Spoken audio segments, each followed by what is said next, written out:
2 anos se passaram. Um dia o rei do Egito sonhou que estava de pé na beira do rio Nilo. De repente, saíram do rio 7 vacas bonitas e gordas, que começaram a comer o capim da beira do rio. Logo em seguida saíram do rio outras 7 vacas, feias e magras, que foram ficar perto das primeiras vacas, na beira do rio. E as vacas feias e magras engoliram as bonitas e gordas. Aí o rei acordou. Mas tornou a dormir e teve outro sonho. Desta vez ele viu 7 espigas de trigo que saíam de um mesmo pé, elas eram boas e cheias de grãos. Depois saíram 7 espigas secas e queimadas pelo vento quente do deserto e elas engoliram as 7 espigas cheias e boas. O rei acordou, tinha sido um sonho. De manhã ele estava muito preocupado e por isso mandou chamar todos os adivinhos e todos os sábios do Egito. O rei contou os seus sonhos, mas nenhum dos sábios foi capaz de dar a explicação. Então o chefe dos copeiros disse ao rei: chegou a hora de confessar um erro que cometi. Um dia o senhor ficou com raiva de mim e do chefe dos padeiros e nos mandou para a cadeia, na casa do capitão da guarda. Certa noite cada um de nós teve um sonho, e cada sonho queria dizer uma coisa. Lá na cadeia estava com a gente um moço hebreu, que era escravo do capitão da guarda. Contamos a esse moço os nossos sonhos, e ele explicou o que queriam dizer. E tudo deu certo, exatamente como ele havia falado. Eu voltei para o meu serviço, e o padeiro foi enforcado. Então o rei mandou chamar José, e foram depressa tirá-lo da cadeia. Ele fez a barba, trocou de roupa e se apresentou ao rei. Então o rei disse: eu tive um sonho que ninguém conseguiu explicar. Ouvi dizer que você é capaz de explicar sonhos. Isso não depende de mim, respondeu José. É Deus quem vai dar uma resposta para o bem do Senhor, ó rei. Aí o rei disse: sonhei que estava de pé na beira do rio Nilo. De repente, saíram do rio 7 vacas bonitas e gordas, que começaram a comer o capim da beira do rio. Depois saíram do rio outras 7 vacas, mas estas eram feias e magras. Em toda a minha vida eu nunca vi no Egito vacas tão feias como aquelas. E as vacas feias e magras engoliram as bonitas e gordas, mas nem dava para notar isso, pois elas continuavam tão feias como antes. Então eu acordei. Depois tive outro sonho. Eu vi 7 espigas de trigo boas e cheias de grãos, as quais saíam de um mesmo pé. Depois saíram 7 espigas secas e queimadas pelo vento quente do deserto e elas engoliram as 7 espigas cheias e boas. Eu contei os sonhos aos adivinhos, mas nenhum deles foi capaz de explicá-los. Então José disse ao rei: os 2 sonhos querem dizer a mesma coisa.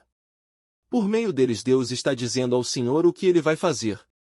As 7 vacas bonitas são 7 anos, e as 7 espigas boas também são. Os 2 sonhos querem dizer uma coisa só. As 7 vacas magras e feias que saíram do rio depois das bonitas e também as 7 espigas secas e queimadas pelo vento quente do deserto são 7 anos em que vai faltar comida.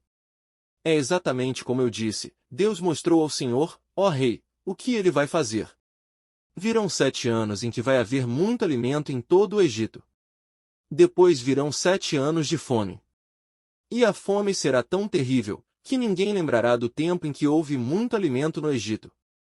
A repetição do sonho quer dizer que Deus resolveu fazer isso e vai fazer logo. E José continuou: portanto, será bom que o Senhor, ó rei, escolha um homem inteligente e sábio e o ponha para dirigir o país. O rei também deve escolher homens que ficarão encarregados de viajar por todo o país para recolher a 5ª parte de todas as colheitas, durante os 7 anos em que elas forem boas. Durante os anos bons que estão chegando, esses homens ajuntarão todo o trigo que puderem e o guardarão em armazéns nas cidades, sendo tudo controlado pelo Senhor. Assim, o mantimento servirá para abastecer o país durante os 7 anos de fome no Egito, e o povo não morrerá de fome. O conselho de José agradou ao rei e aos seus funcionários. E o rei lhes disse: não poderíamos achar ninguém melhor para dirigir o país do que José, um homem em quem está o Espírito de Deus. Depois virou-se para José e disse: Deus lhe mostrou tudo isso, e assim está claro que não há ninguém que tenha mais capacidade e sabedoria do que você. Você vai ficar encarregado do meu palácio, e todo o meu povo obedecerá às suas ordens. Só eu terei mais autoridade do que você, pois sou o rei. Neste momento eu o ponho como governador de todo o Egito. Então o rei tirou do dedo seu anel sinete e o colocou no dedo de José. Em seguida mandou que o vestissem com roupas de linho fino e pôs uma corrente de ouro no pescoço dele. Depois fez com que José subisse no carro reservado para a maior autoridade do Egito depois do rei e mandou que os seus homens fossem na frente dele, gritando: "Abram caminho!" Assim, José foi posto como governador de todo o Egito. O rei disse a José: "Eu sou o rei, mas sem a sua licença ninguém poderá fazer nada em toda a terra do Egito." O rei pôs em José o nome de Zafenate-Paneia e lhe deu como esposa Zenate, filha de Putífera, que era sacerdote da cidade de Heliópolis. José tinha 30 anos quando entrou para o serviço do rei do Egito. Ele saiu da presença do rei e viajou por todo o Egito. Durante os 7 anos de fartura a terra produziu cereais em grande quantidade. E José ajuntou todos os cereais e os guardou em armazéns nas cidades, ficando em cada cidade cereais colhidos nos campos vizinhos.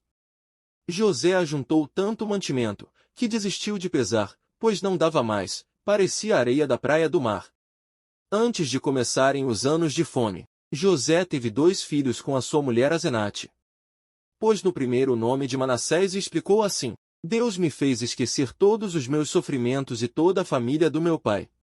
No segundo filho pôs o nome de Efraim e disse: "Deus me deu filhos no país onde tenho sofrido." Então acabaram-se os 7 anos de fartura no Egito, e, como José tinha dito, começaram os 7 anos de fome. Nos outros países o povo passava fome, mas em todo o Egito havia o que comer. Quando os egípcios começaram a passar fome, foram pedir alimentos ao rei. Ele disse: "Vão falar com José e façam o que ele disser."